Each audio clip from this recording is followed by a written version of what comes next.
Vamos falar hoje da justiça e da corrupção na justiça. Sejam bem-vindos a mais um Política Impura na Rádio Transforma. Uma lúcida análise sobre os acontecimentos políticos com Henrique Prior.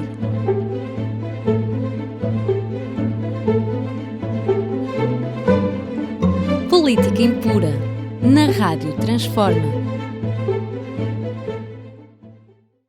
Assistimos esta semana à condenação do ex-presidente francês Sarkozy a uma pena de 3 anos de prisão, suspensa por 2 anos, por crimes de corrupção.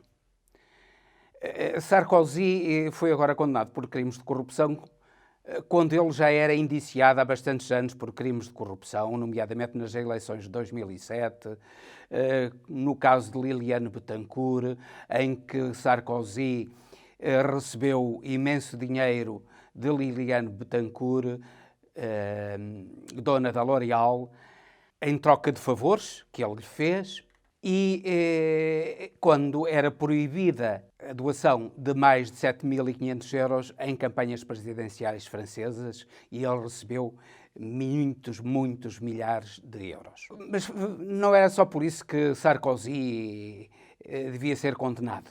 Ele foi agora condenado, mas o seu historial de crimes já vem de longe. E o maior dos crimes é um crime contra a humanidade praticado por ele na Líbia. Foi ele o autor da queda de Gaddafi, mas, sobretudo, foi ele o autor da destruição da Líbia pós-queda de Gaddafi, que causou milhares de mortos e a destruição desse país. O problema que se passou com Sarkozy é um problema da generalidade dos poderes. Dizia-se na Revolução Francesa que se o poder corrompe, o poder absoluto corrompe absolutamente. Agora parece que qualquer poder está muito suscetível de corrupção. Não é só o caso em França, porque em França já Chirac, antigo presidente também da direita, tinha sido condenado por crimes de corrupção.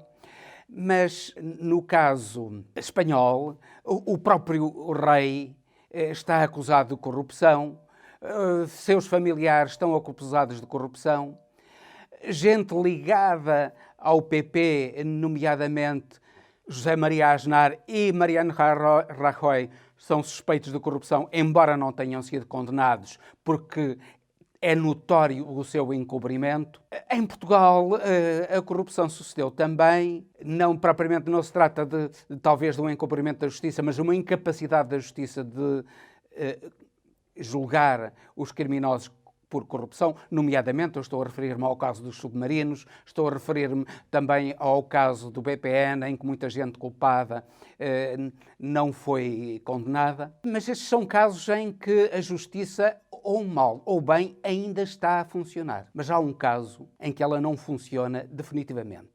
E se há exemplo maior de corrupção na justiça, esse caso é o caso do Brasil. E repare-se, a justiça era a primeira das virtudes gregas. Sem justiça, os povos não vivem em verdadeira civilização. E aquilo que se passa no Brasil é a selva na justiça, no pior dos termos. Sabe-se agora que, no que toca à Lava Jato, que levou à prisão e à condenação de Lula da Silva, ex-presidente, depoimentos de delatores, nomeadamente de um delator, Fernando Moura, foi falsificado por uma procuradora que, por sua vez, tinha sido assessora do juiz da Lava Jato e colaboradora do principal procurador da Lava Jato, Deltan Dallagnol. O juiz Moro teve como assessora essa senhora, Érica Marena. E essa senhora, que foi assessora do juiz Moro enquanto ministro da Justiça brasileiro, essa senhora, como procuradora na Operação Lava Jato, falsificou o depoimento de Fernando Moura. Ela inventou um depoimento que culpava Lula da Silva por corrupção, culpava José Dirceu também por corrupção. Depois, Fernando Moura negou esse depoimento e disse até que tinha sido ameaçado para prestar depoimentos favoráveis à vontade do juiz Moro e dos procuradores da Lava Jato. relativamente à procuradora Érica Marena, que falsificou o depoimento de Fernando Moura, inventando o depoimento que ele não tinha prestado, e isso foi descoberto através de escutas de conversas entre procuradores da Operação Lava Jato. Essa senhora, para já, nada lhe sucedeu e continua a exercer calmamente o seu cargo. Outro caso grave de corrupção na justiça brasileira é o caso das escutas da polícia do Rio de Janeiro. Os procuradores do Rio de Janeiro interceptaram conversas entre pessoas ligadas a Flávio Bolsonaro e a Bolsonaro, e essas pessoas começaram, em determinada altura, a falar da intervenção, quer de Flávio Bolsonaro, quer do próprio Bolsonaro, em crimes graves, nomeadamente em crimes de mandado de assassinato de Marielle Franco e em crimes de corrupção, de rachadinhas e de todo tráfico de influências, fuga de capitais, etc. E quando se começou a mencionar os nomes de Flávio Bolsonaro e de Jair Bolsonaro, os procuradores do Rio de Janeiro, em vez de continuarem com as escutas, pedindo autorização ao Supremo Tribunal Federal para isso, não o fizeram. De modo que não houve mais escutas e quer Flávio Bolsonaro, quer Jair Bolsonaro, não foram implicados em nada. Sabe-se agora que Flávio Bolsonaro comprou uma mansão por 6 milhões de reais. Ele, que pelos vistos declarou apenas como património 2 apartamentos e um negócio de chocolates, um pequeno negócio de chocolates, que aliás ele já vendeu.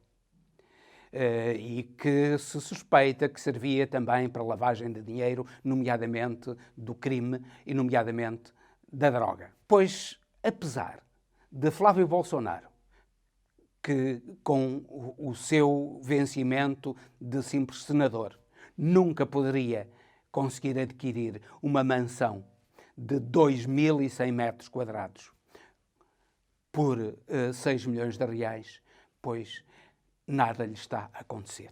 Claro que a questão de Lula está agora no Supremo Tribunal Federal, mas está em banho-maria e continuará em banho-maria, porque o Supremo Tribunal Federal, embora aparecendo alguns juízes como defensores da justiça, na sua maioria, aquilo que eles fazem é obstruir a justiça ou praticar a injustiça e praticar crimes claros de corrupção através dos seus poderes judiciais. É claro que se o PT e muitos brasileiros pensam, têm esperanças, que Lula vai ser inocentado devido a estes evidentes crimes da Lava Jato que demonstram que as provas contra Lula foram falsificadas, se aqueles que defendem Lula e aqueles que pura e simplesmente acham que ele foi um bom presidente e, portanto, estariam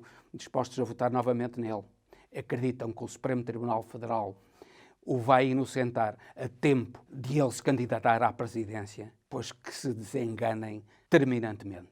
O Supremo Tribunal Federal vai manter o caso Lula em banho-maria e só depois das eleições presidenciais de 2022 é que Lula será inocentado, quando já não poderá concorrer e quando tudo será facilitado para que Bolsonaro, o criminoso Bolsonaro, volte a vencer as eleições presidenciais. E com isto termino, desejando-lhes que fiquem bem, até ao próximo Política Impura na Rádio Transforma, pedindo-lhes também que subscrevam o canal, que partilhem, que coloquem gostos.